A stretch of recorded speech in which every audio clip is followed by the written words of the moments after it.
So guys, now we will be talking about sequential games. Well, a sequential game is a game in which each player observes the action of the other player and then choose his response. A game of chess is one such example. These games are best shown by extensive form or a decision tree. Well, as the name suggests, guys, sequential games. So it goes in sequence. First player observes what the other player is doing, or the second player observes what the first player is doing, and that's how this game is played. In this particular sort of game, we can also try and find out whether there is any first mover advantage or not. All of that I shall be explaining with the help of some good examples. So we'll be taking care of sequential games, decision tree and first mover advantage as well. So guys, we have got one game here where we have got two players, player A and player B. Well, player 1 has two strategies up his sleeves, A1 and A2, and player B also has two strategies, B1 and B2. Now we will be solving this game as a sequential game. How to solve it? First, we will have a decision tree. This is how it should be made. Player A, don't you think guys, he has two strategies, A1 and A2, right? Now we will be talking about player B. Player B. So he has two strategies up his sleeve, B1, B2, and again B1 and B2.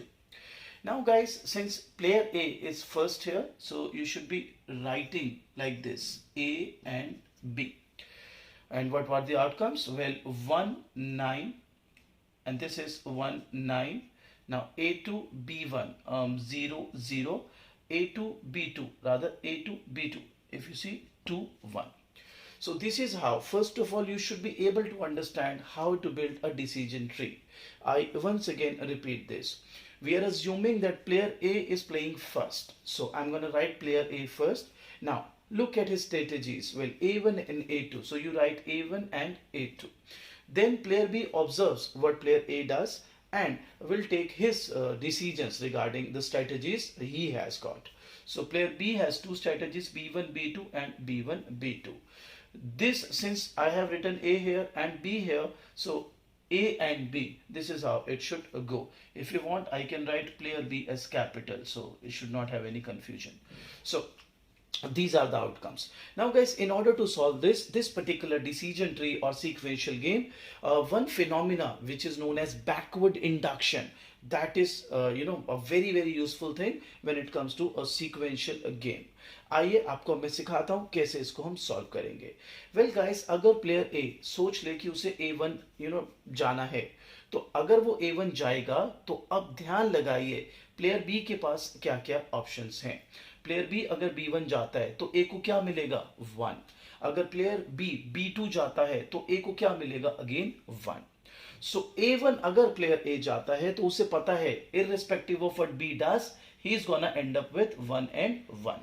ध्यान से समझिए, अगर player ए जिसके पास दो strategies है A1 and A2, अगर ये decide करता है कि मुझे A1 जाना है, तो फिर इसके देखकर प्लेयर बी ऑब्जर्व करेगा कि ओके प्लेयर ए ने A1 डिसाइड कर लिया है. अब प्लेयर बी को डिसाइड करना है वेदर B1 और B2. आप बताइए, अगर वो B1 चूज करता है, हम वो बाद में बात करेंगे कि वो B1 चूज करे या B2, पहले हम ये देखते हैं अगर वो B1 चूज करता है तो ए को क्या मिलेगा, 1. अगर वो B2 चूज करता है तो ए को क्या मिलेगा, 1. Now we need to see B actually में क्या चूज करना चाहिए था. अगर प्लेयर ए A1 लेता, तो अगर वो बी जो है B1 लेता है तो उसको 9 मिलेगा, B2 लेता है तो भी उसको 9 मिलेगा. सो हमें पता है player B in this case can either go for B1 और B2 because in both the situations he will be ending up with 9. Now so A knows that कि भाई अगर मैं A1 लेता हूं तो मेरे को एट बेस्ट 1 ही मिलेगा, क्योंकि B जो है वो B1 भी ले सकता है और B2 भी ले सकता है, दोनों ही उसको सेम सेटिस्फैक्शन दे रहे हैं, तो मुझे उसके B1 या B2 कुछ भी लेने पर 1 ही मिलेगा. अब अगर प्लेयर ए A2 के लिए जाए, तो अगर ये A2 के लिए जाता है और वो B1 ले लेता है, तो डोंट यू थिंक इसको क्या मिलेगा, वेल ए को दैट इज 0. और अगर ये A2 जाता है और B प्लेयर जो है वो B2 लेता है, तो ए को क्या मिलेगा, 2. Isn't it? अब आपने ये देखना है कि एक रैशनल थिंकर के तौर पर बी क्या लेता। वेल बी आप बताइए, अगर बी ऑब्जर्व कर ले कि okay player A has actually gone for strategy A2, तो अब प्लेयर बी के पास B1 भी और B2 भी है। अगर वो B1 लेता है तो 0 मिलेगा, अगर B2 लेता है तो 1। सो मुझे लगता है ही will be going for B2। थोड़ा सा ट्रिकी है, मैं एक बार और समझा देता हूं। Well there are two players, player A and player B, so we are solving it a sequential game, for a sequential game. जब भी हम सीक्वेंशियल गेम सॉल्व करते हैं तो डिसीजन ट्री बनाते हैं। This is how it should be made. So I am assuming that player A is playing first, so हमने player ए पहले लिख दिया। नाउ प्लेयर ए की स्ट्रैटेजीज क्या क्या थी? Well guys, A1 and A2। इसके बाद प्लेयर बी, उसके पास क्या स्ट्रेटेजीज है? B1 B2, B1 and B2। यहां पे दो नोट्स इसलिए आपको दिख रहे हैं क्योंकि अगर ये A1 लेगा डिसीजन तब भी उसको B1 B2 से डिसाइड करना है, अगर ये A2 लेगा तब भी B को B1 या B2 से ही डिसाइड करना है। Now so A and B, so these were the outcomes 1 9 1 9। see A1 B1, A1 B1 1 9, A1 B2, A1 B2 1 9, A2 B1, A2 B1 0 0, A2 B2, so A2 B2 2 1। अब हम ये देखते हैं कि ए ने पहले खेलना है, तो ए जब खेलेगा तो वो क्या सोच के खेलेगा? इसको हम बोलते हैं बैकवर्ड इंडक्शन। सो बैकवर्ड इंडक्शन कैसे काम करता है वो देखिए। अब प्लेयर ए को पता है अगर उसने A1 लिया तो बी डिसाइड करेगा अबाउट B1 या B2। B1 अगर वो करता है उसको 9 मिलेगा, B2 करता है तो भी उसे 9 मिलेगा। तो ए को पता है यार ये B1 या B2 में से कोई भी पॉइंट पिक करेगा, और जब ये कोई भी पॉइंट पिक करेगा तो ए को क्या मिलने वाला है? 1 एंड 1। अब बात करते हैं, अगर वो स्ट्रैटेजी A2 के लिए जाए, दैट इज प्लेयर ए, तो फिर प्लेयर बी को डिसाइड करना है B1 और B2। तो आप बताइए, अगर वो B1 के लिए जाता है प्लेयर बी दैट इज, तो उसको 0 मिलेगा, और अगर वो प्लेयर बी जो है B2 के लिए जाता है तो उसे 1 मिलेगा। नाउ अगर मैं बोलूं कि ए ने कमिट कर लिया अपने आप को A2 पर, तो प्लेयर बी के पास यही दो आउटकम्स तो पॉसिबल हैं, और उसमें भी वो अगर रैशनल थिंकर है तो वो B1 नहीं जाएगा, B2 जाएगा। अगर वो B2 गया तो ए को क्या मिल जाएगा? 2। So that's how you gonna solve. Player ए को पता है बैकवर्ड इंडक्शन खेला उसने, पूरा उल्टा खेला गेम, देखा कि हाँ यार बी कैसे रिएक्ट करता। तो अब आप बताइए, player A will move for A2, and अब प्लेयर बी ने देखा कि अच्छा प्लेयर है तो A2 के लिए गया है। अब इसको चूज करना है बिटवीन B1 एंड B2। अगर ये B1 चूज करता है तो 0 मिलेगा, अगर B2 चूज करता है तो 1। तो कंसीडरिंग हिज बेस्ट वो B1 के लिए जाएगा, और अगर वो B1 के लिए जाएगा तो फिर A को क्या मिल जाएगा? 2, और A के लिए यही बेस्ट पॉसिबल आउटकम है। सो इन दिस केस मेरे बच्चों, you have your Nash equilibrium as A2B2। This is how you solve a sequential game. But मैंने इंट्रोडक्शन में आपको बताया कि हम इन्हीं गेम्स के अंदर फर्स्ट मूवर एडवांटेज को भी देख सकते हैं कि whether there is any first mover advantage और नॉट। वो मैं अब आपको दिखाता हूं इसी गेम में। उसमें मैं उल्टा कर दूंगा, पहले प्लेयर बी को खिलाऊंगा और फिर प्लेयर ए खेलेगा। तो फिर हम देखेंगे कि क्या कोई फर्स्ट मूवर एडवांटेज है, कि अगर प्लेयर ए पहले खेल रहा है तो क्या उसे एडवांटेज है कोई, या प्लेयर बी पहले खेल रहा है तो क्या उसे कोई एडवांटेज होगी। सो इन दिस केस जहां पर प्लेयर ए पहले खेला बच्चों, our Nash equilibrium is A2B2। अभी हम प्लेयर बी को पहले खिलाते हैं। Now guys, I have changed the terms of this game. Now you will see player B first and player A second. The best thing to understand here is how I have written these numbers. You've got to be pretty smart here. Player B has two strategies, B1 and B2, and then if he chooses B1, player A has to decide whether he wants to go with A1 or A2. If player B chooses B2, then again player A has to decide whether he wants to go with A1 or A2. Now be street smart. So B1 A1 guys, B1 A1 पहला B आ जाएगा और फिर A आ जाएगा। याद करो पिछले वाले में A और B लिखा था मैंने, बिकॉज प्लेयर A पहला खेल रहा था। अभी पहले प्लेयर B खेल रहा है, सो प्लेयर B अगर पहले खेल रहा है तो B और A। So now B1 A1 guys, ये था A1 B1। नाउ इसको देखो ऐसे, B1 A1 9 1, ये है B1 A2। So please focus, B1 A2 0 0 0 0। What about अगर प्लेयर बी B2 स्ट्रैटेजी के लिए जाता है तो B2 A1। Now guys, B2 A1 9, B2 A1 1। उल्टा चलना है। अगर आप इसको यहां पर उतार नहीं सकेंगे तो फिर सॉल्व कैसे करेंगे? B2 A2, तो B2 A2 उल्टा चलिए 1 and 2।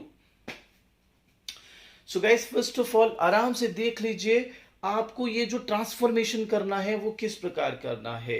In the earlier example I had player A first and then following that was player B. In this example we have player B first and then player A. आइए दोबारा से backward induction use करूंगा आपके लिए और मैं आपको Nash equilibrium भी बताऊंगा और ये भी बताऊंगा क्या दोनों प्लेयर्स को इस गेम में कोई फर्स्ट मूवर एडवांटेज है. आइए देखते हैं. प्लेयर बी, अगर ये B1 खेलता है तो A को डिसाइड करना है A1 या A2. अगर A1 जाता है A तो 1 मिलेगा, A2 जाता है तो 0 मिलेगा. तो पक्की बात है प्लेयर A तो A1 ही खेलेगा. अगर वो A1 खेला तो B will and up with 9. Yes guys, absolutely. अब अगर प्लेयर B B2 खेलता है तो प्लेयर ए अगर A1 के लिए जाता है या A2 के लिए जाता है तो आप बताइए अगर वो A1 के लिए गया तो 1 मिलेगा, अगर वो A2 के लिए गया तो 2 मिलेगा. तो वो A2 के लिए जाएगा. लेकिन डोंट थिंक अगर वो A2 के लिए गया तो B को क्या मिलेगा, 1. आइए धीरे से आराम से सीखते हैं. अगर ये B1 के लिए गया तो उसको A1 और A2 डिसाइड करना होगा. अगर वो A1 के लिए जाता है A तो 1 मिलेगा, A2 के लिए जाता है तो 0 मिलेगा. Obviously I am damn sure he is gonna go for A1. अगर वो A1 के लिए जाता है तो B को कितना मिलेगा, 9. Looking fine. अगर प्लेयर B B2 के लिए जाता है तो प्लेयर A डिसाइड करे A1 या A2. ऑब्वियसली A1 के लिए अगर प्लेयर A जाएगा तो 1 मिलेगा, A2 के लिए जाएगा तो 2 मिलेगा. I am damn sure is gonna go for A2, that is player A. सो अगर प्लेयर A A2 के लिए गया तो B को क्या मिलेगा, 1. B बीइंग स्मार्ट B गया B1 के लिए क्योंकि इसने बैकवर्ड इंडक्शन करके पहले ही देख लिया था कि A कैसे खेलेगा. तो अब आप बताओ, ए ने देख लिया, ऑब्जर्व कर लिया, okay player B has gone for B1. तो अब इसको डिसाइड करना है between A1 and A2. A1 will give him 1, A2 will give him a 0. So obviously he's gonna go for A1. Thereby B will end up with B1. That is 9 points. So मेरा बच्चा आपका in this example you have got a Nash equilibrium as B1 A1. Don't you think बच्चा there is a clear cut first mover advantage. If A plays first, Nash equilibrium was this node, if you remember, A2 B2. But if player B plays first, the Nash equilibrium changes and it becomes B1 A1. So अगर आपके अलग अलग players के खेलने के बाद भी same Nash equilibrium आए तो हम बोलेंगे there is no first mover advantage. लेकिन अगर प्लेयर ए पहले खेले, प्लेयर बी बाद में खेले और अलग नैश इक्विलिब्रियम आ रहा है, और प्लेयर बी फिर पहले खेले और प्लेयर ए बाद में खेले और फिर अलग नैश इक्विलिब्रियम आ रहा है, जैसे इन दिस केस, तो इसमें बच्चे हम बोलेंगे फर्स्ट मूवर एडवांटेज है. सो गाइस, आई होप अब आपको पता है सीक्वेंशियल गेम क्या होते हैं, आपको पता है डिसीजन ट्री कैसे बनता है, आपको पता है बैकवर्ड इंडक्शन क्या होता है और फर्स्ट मूवर एडवांटेज को कैसे देखा जाता है. For more questions to practice you can WhatsApp में.